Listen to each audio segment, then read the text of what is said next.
Continuaremos con el libro de La mafia que se adueñó de México y el 2012 de Andrés Manuel López Obrador.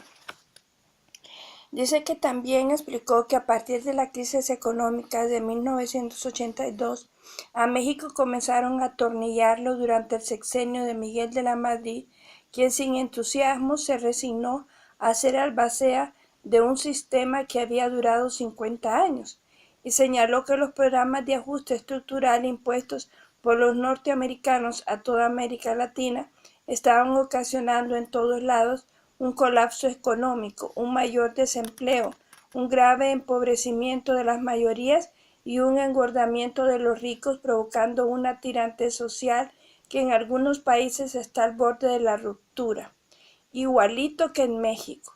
Mencionó también que en diciembre de 1995, Miguel Mancera Aguayo, director del Banco de México, y Guillermo Ortiz, secretario de Hacienda, suscribieron una carta de intención con el Fondo Monetario Internacional en la cual se comprometieron, entre otras cosas, a que el gobierno acelerara reformas reglamentarias y legales pendientes y los procedimientos administrativos necesarios para completar la desregulación de las frecuencias de los satélites, la generación de electricidad y la privatización del sector petroquímico. Y enfrentó el senador Jesse Helms, que en ese entonces era presidente del Comité de Relaciones Exteriores del Senado de Estados Unidos y uno de los más amenazantes y duros intervencionistas.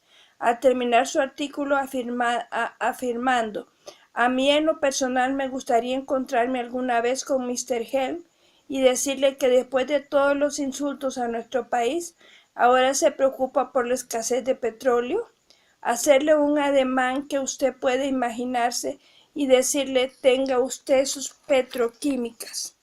Conchelo murió 2 años después. Descansa en paz. Pero, desgraciadamente, la política a la que se opuso sigue siendo la misma, con el agravante de que ahora quienes la están aplicando con mayor entusiasmo son los actuales jefes del que fue su partido. Por eso, tal vez valdría la pena preguntarse qué diría Conchelo con lo que está pasando ahora, en que esto estaba hablando él del 2012, ¿permanecerían en el PAN?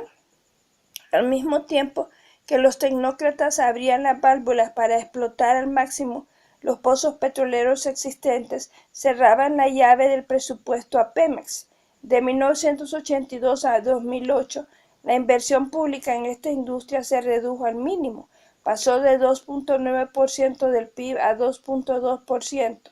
También la inversión en electricidad disminuyó de 1.2% del PIB en 1982 a 0.26% en el 2008. Es decir, en este periodo la totalidad de la inversión pública federal en el sector energético cayó de 4.12 a 0.46% del PIB. Conviene aclarar que desde 1997 y de manera consistente, cuando se optó por rescatar a los bancos con el FOBAPROA, el sector energético ha recurrido a los proyectos de inversión diferidos en el registro del gasto, PDIREGAS, un mecanismo de deuda disfrazado con financiamiento privado a costos muy altos y poco transparente.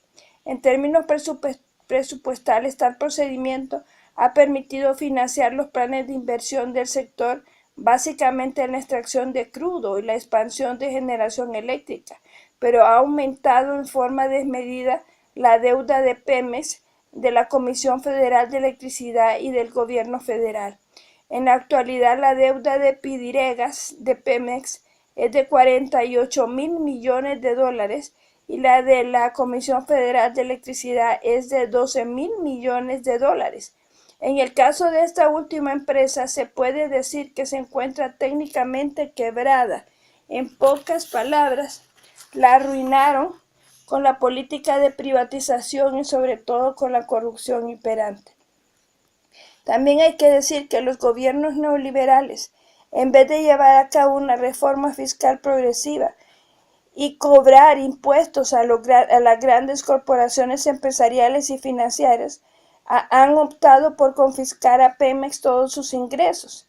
De 2000 a 2009, esta empresa registró ventas acumuladas por 8.841.000 millones de pesos y pagó impuestos por 6.185.000 millones de pesos, es decir, el equivalente a 70% de sus ventas.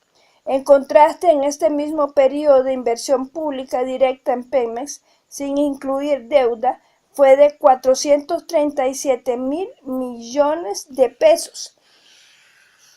Esa fue la inversión, cifra que representa 5% de sus ventas totales.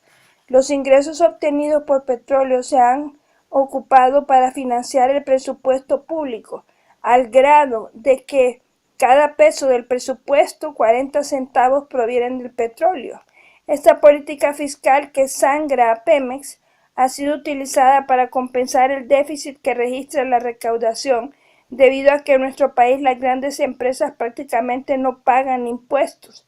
Por ejemplo, en el 2008 Pemex vendió 1.328.900 millones de pesos y sus aportaciones a las finanzas públicas fueron de 771.700 millones de pesos, es decir, 58.1% de sus ingresos.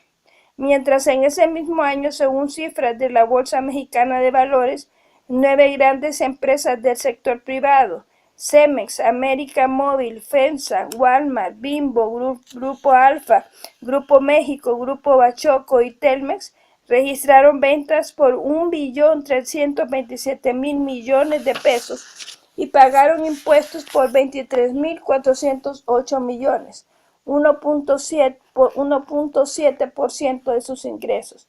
O sea, Pemex aportó 33 veces más, con el añadido que estas empresas privadas presentaron impuestos diferidos en sus balances por 90.100 millones de pesos, es decir, obtuvieron créditos fiscales por más del triple de lo que pagaron de impuestos.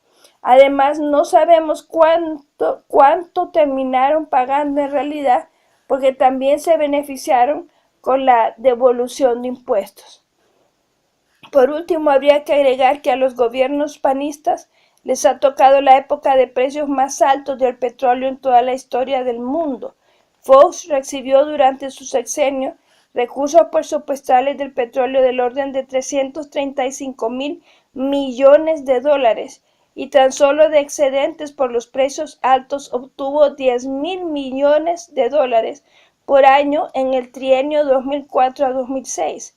Y la desgracia fue y sigue siendo que todo ese dinero, en vez de destinarse a modernizar a Pemex, promover el desarrollo de México y a garantizar el bienestar del pueblo, se derrochó en beneficio de la alta burocracia o se fue por el caño de la corrupción. Bueno, seguiremos más adelante en el 2007, algo que ocurrió en el 2007.